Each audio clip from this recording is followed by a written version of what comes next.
At the end of March, I visited Wuhan University to see the cherry blossoms, but I arrived too late and the flowers had already fallen. Still, wandering around the beautiful campus was enjoyable. On campus, there is a striking cluster of buildings with blue or blue-green glazed tile roofs. During cherry blossom season, these rooftops contrast poetically with the sea of pale pink and white blossoms. Near the blue roof stands the old dormitory complex known as the Old Jai Dorms, built in 1930 and often called the Cherry Garden Student Residence.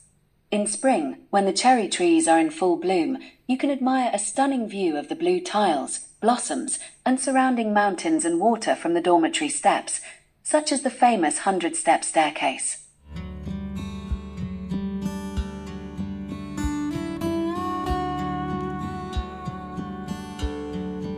Traveling next to the countryside in Wuhan, a mountainous region perfect for hiking and enjoying wide views, I visited Chishan Cultural Park and Chishan Renrui Temple in Hongyang.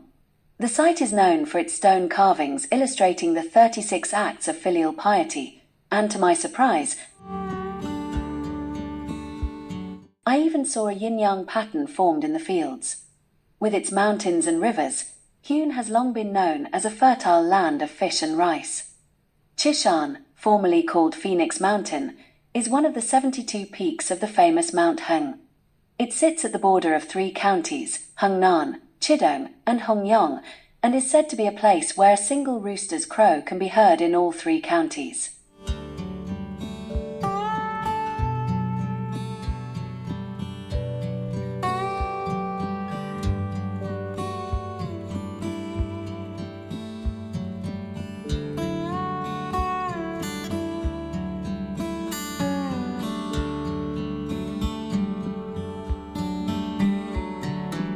The Moji Pavilion has a touching origin story. It is said that during the late Ming and early Qing periods, the great thinker Wang Fuji, known as Master Chuanshan, often saw villagers, woodcutters, and travelers hurrying along the mountain paths near his retreat on Ship Mountain, exhausted and drenched with sweat. Knowing how hard ordinary people work to make a living, he built a simple thatched pavilion by the roadside and named it Moji, meaning don't hurry. He and his family placed tea and water there for travelers to drink for free. Wang Fuji would often chat with passers-by, listening to their struggles or teaching the children who stopped to rest. As spring arrives and flowers bloom, the noise and bustle of the city are left far behind. In the pleasant countryside, tender willow branches sway in the breeze, and pale blossoms flare brilliantly on the branches. The air is filled with a moist, sweet fragrance.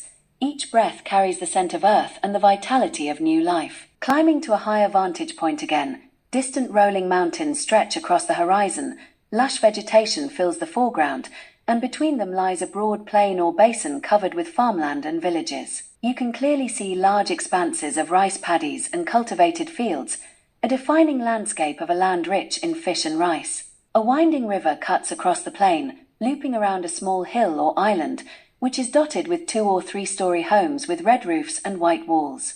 On the high-speed train from Hubei to Shenzhen, the passing scenery includes not only farmland and mountain villages but also clusters of tall buildings. Roads now reach almost every rural area, and infrastructure has spread widely. Take a moment to truly appreciate the beautiful landscapes along our country's railway lines.